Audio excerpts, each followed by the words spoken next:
Hello everyone, myself T. Meena, assistant professor mathematics, government college Mandphiya. तो आज के हम इस लेक्चर में पढ़ने जा रहे हैं बीएससी पार्ट सेकंड का जो हमारे पास पेपर सेकंड है, पार्शियल डिफरेंशियल इक्वेशन यानी आंशिक अवकलन समीकरण। उसका टॉपिक है हमारे पास में non linear partial differential equation of first order, यानी जो non linear partial differential equation first order की हैं उसमें हमने 3 केस पढ़ चुके हैं उनका जो सॉल्यूशन करने के लिए। तो आज जो चौथा केस है स्टैंडर्ड फॉर्म मानक रूप fourth, f1xp equal to f2yq, यानी हमारे पास जो इक्वेशन रहेगी उसको हम px एक फलन हो जाएगा और एक दूसरा फलन होगा yq, यानी इनके रूप में हम सेपरेट लिखेंगे उनको। उसके बाद इस रूप को हम जो ये दे रखे स्वतंत्र एक अचर कांस्टेंट मान लेंगे स्वच्छ हमारी इच्छा के अनुसार a इस समीकरण के रूप में लिखने के बाद, और इनको हल करने के बाद हम p व q के मान ज्ञात करेंगे। और जो p q के मान ज्ञात करके dz equal to P D x plus Q D Y में p व q के मान रखेंगे। उसके बाद जो नेक्स्ट स्टेप रहेगा समाकलन करने पर हम पूर्ण हल ज्ञात करेंगे। तो पहला क्वेश्चन है कि P Q equal to X Y. अब यहां हम देखते हैं कि यदि p के साथ x को लाना है, क्योंकि हमें f1xp और f2yq दो फलन बनाने हैं, तो p upon x equal to y upon q, ये px वाला फलन हो गया और ये yq वाला ओनली। अब हम यहाँ देखते हैं इसको अचर स्वच्छ मान लेते हैं a, तो p upon x equal to a, y upon q equal to a। अब p इक्वल टू आ गया ax और q equal to y upon a। अब इसका ये दोनों मान हम dz equal to P D x plus Q D Y में रखेंगे, तो ax dx plus y upon a dy। अब इसका हमें समाकलन करना है, तो z इक्वल टू dz का z हो जाएगा ax, x का x square upon 2 plus y का y स्क्वायर अपॉन 2, a नीचे है ये प्लस b ये कांस्टेंट है। यदि हम 2a एलसीएम लें तो 2a लेना पड़ेगा, तो 2az equal to A square x square हो जाएगा plus Y square plus 2ab को एक नया कॉन्स्टेंट हम c दे देते हैं कि a square x square plus Y square plus c equal to 2az। Next question है p square plus q square equal to x plus y. यहाँ हम देखते हैं p square minus x equal to y minus q square separately हो गया p x और y q के रूप में फलन में। इसको हम स्वच्छ ए मान लेते हैं, अचर मान रहे हैं ए, तो p square minus x equal to a और एंड तथा लिख रहा हूं y minus q square equal to a. इससे पी स्क्वायर होगा ए प्लस एक्स, इससे क्यू स्क्वायर होगा वाई माइनस ए। से पी लिख सकते हैं root a plus x, q equal to root Y minus ए।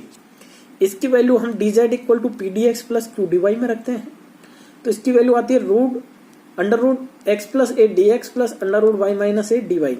यदि समाकलन करें तो z equal to root X का वैसे इंटीग्रेशन होता है, वैसे हम डायरेक्ट करें एक्स की पावर एन डी एक्स का एक्स की power N plus one upon N plus one होता है। यहाँ पे हमारे पास में रूट एक्स प्लस ए है, यदि इसका हम इंटीग्रेशन करें तो एक्स प्लस ए की पावर वन अपॉन टू पहले से ही है, तो one upon two plus one upon one upon two plus one. यहाँ हमारे पास एक्स प्लस ए है, ए कॉन्स्टेंट है, एक्स का यदि डिवाइड करते हैं तो एक्स का वन प्लस जीरो, तो वन से कोई इफेक्ट नहीं पड़ता, तो x प्लस ए एज हम t मान के इसका समाकलन करें तो x प्लस ए की पावर ये, सिमिलरली इसी तरह इसका करें y माइनस ए की पावर 1/2 का, तो हमारे पास आंसर आते हैं z equal to 2y3 x plus a की power 2y3 plus 2y3 y minus a की पावर 2y3 प्लस b ये समाकलन स्थिरांक है, इंटीग्रेशन कांस्टेंट। तो नेक्स्ट क्वेश्चन है इसी का z square p plus q equal to x square plus Y square. Z square p plus z square q equal to x square plus Y square. Z square p minus x square equal to Y square minus z square q equal to a, ये हमने माना है, तो Z square p minus x square equal to a हो जाएगा और एक ये y square minus z square q equal to a. इससे यदि पी की वैल्यू फाइंड करें हम, तो p equal to a plus x square upon Z square होगा, क्योंकि z square p equal to a plus x square, z square से divide कर दिया पी की वैल्यू। इसी तरह से क्यू की value Y square minus A upon Z square, D Z equal to P D x plus Q D Y. अब P और Q की वैल्यू रखें तो a plus x square upon Z square D x plus Y square minus A upon Z square into D Y. अब Z square का multiply D Z के साथ कर दें तो Z square D Z equal to a plus x square D x plus Y square minus A D Y. Integration करें इसका तो जेड की पावर जेड स्क्वायर का होगा जेड की पावर 3 अपॉन 3, क्योंकि जेड एन तो एन जेड के सापेक्ष कर रहे हैं तो जेड की पावर n प्लस 1 यानी 2 प्लस 1 अपॉन 2 प्लस 1 तो 3 आ जाएगा। ये a का ax होगा प्लस एक्स स्क्वायर का x q by 3 plus Y square minus 3 minus a y plus 20 constant integration. Next question है p y plus q x plus q q p Q equal to 0। यदि हम इस equation को P Q से divide करें तो y upon Q होगा plus X upon P plus 1 equal to 0। यदि x upon P plus 1 equal to minus Y upon Q लिख सकते हैं इसको हमने स्विच a कांस्टेंट मान लिया अचर, तो x upon P plus 1 equal to a, y upon q equal to minus a हो जाएगा इस दोनों से। x upon p equal to a minus 1 तो p equal to x upon a minus 1, इससे p की वैल्यू और इससे हम q की वैल्यू फाइंड कर लेते हैं q equal to minus Y upon a. इन दोनों के मान dz equal to P D x plus Q D y equal to x upon a minus 1 d x minus Y upon a D Y.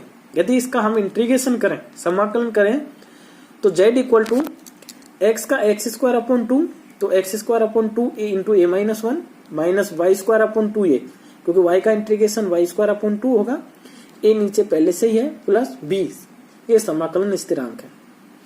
तो next ये बहुत short question है, ये कई बार क्या कि नेक्स्ट हायर एग्जाम जैसा हायर कंपटीशन में देते हो तो इनके क्वेश्चन पूछे जाते हैं। F1 XP equal to F2 YQ form में उनको सेट करके और फिर P और Q की वैल्यू फाइंड करके dz equal to P D x plus Q D Y में हमें मान रखना होता है और उससे हम फिर पूर्ण हल आसानी से प्राप्त कर सकते हैं। तो नेक्स्ट लेक्चर रहेगा हमारा 4 फीट मेथड पर, जो इसके बाद रहेगा। जो 4 फीट मेथड भी काफी अपने आप में इम्पोर्टेंट है। तो थैंक्स। नेक्स्ट लेक्चर में हम पढ़ेंगे 4 फीट मेथड।